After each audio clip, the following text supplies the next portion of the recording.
Sementara Huntara, bagaimana sejauh ini persiapannya?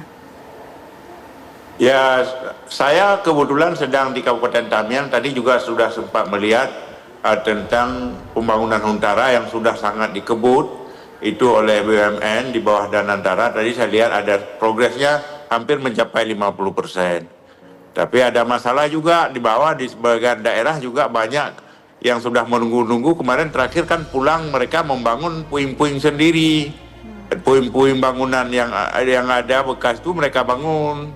Jadi apakah ini Huntara ini nanti akan membuat mereka mau kembali ke Huntara? Itu masalah baru yang kemudian karena mungkin sudah terlalu lama kan. Tinggal di Huntara ini atau sebetulnya mereka memiliki opsi lain? Nah, sebaiknya supaya mereka di Huntara karena jaminan kesehatan mereka, jaminan hidup mereka kan jadi lebih baik. Kapan bisa selesai? Sebenarnya Januari mereka sudah harus menempati Huntara itu. Januari mungkin sudah selesai. Ini mungkin seminggu lagi Huntara kayak di Tamiang itu saya kira selesai karena dibangun 24 jam. Yang tidak ingin pindah ke Huntara, alasannya apa saja? Pertama kan karena memang Huntara itu baru dibangun, baru mereka bisa tempati setelah 1,5 bulan mereka terkena bencana. Jadi daripada mereka luntang-lantung, terakhir mereka banyak yang mengutip puing-puing bangunan dan membangun hunian sementara mereka di kampung. Tapi kan kita berharap ada sebuah skema pemerintah nantinya bagaimana memindahkan mereka ke Huntara sampai mereka punya huntap nanti. Jadi saya lihat seperti di Tamiang hari ini banyak sekali mereka kembali ke kampung karena ada harapan pekerjaan. Apalagi di daerah tertentu misalnya mereka punya kebun yang masih berproduksi seperti sawit atau kelapa, itu kan membuat mereka memilih berada di kampung begitu. Jangka panjang apa yang telah dipersiapkan?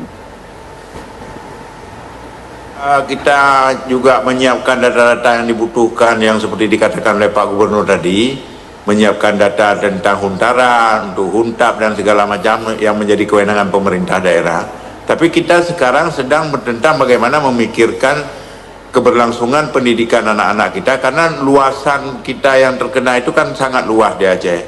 Jadi anak-anak sampai sekarang ini pemulihan sekolah itu kan belum terjadi dengan baik. Saya tadi di Tamiang, besok juga akan ada relawan dari seluruh ASN pemerintah Aceh, sebagian besar akan turun ke daerah-daerah bencana untuk membantu memulihkan fasilitas umum seperti sekolah, masjid dan lain sebagainya. Tapi yang paling pokok adalah pemerintah Aceh juga sedang menyusun tentang rencana pemulihan ekonomi masyarakat, bekerja sama dengan pemerintah pusat tentang bagaimana supaya masyarakat kita yang korban bencana ini dapat pulih kembali, punya pekerjaan dan penghasilan, terutama pada pembersihan lahan pertanian, lahan tambak, dan sumber-sumber ekonomi lain seperti pasar.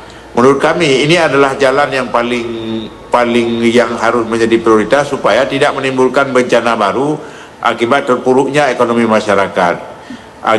Maka kita berharap dengan pernyataan pemerintah pusat, entah itu berbentuk jaduk yang 8 juta atau yang yang diberikan entah berapa per jiwa itu segera dicairkan supaya ekonomi kita bergerak. Masyarakat UMKM bergerak, masyarakat juga tidak lagi stres karena ketiadaan penghasilan mereka.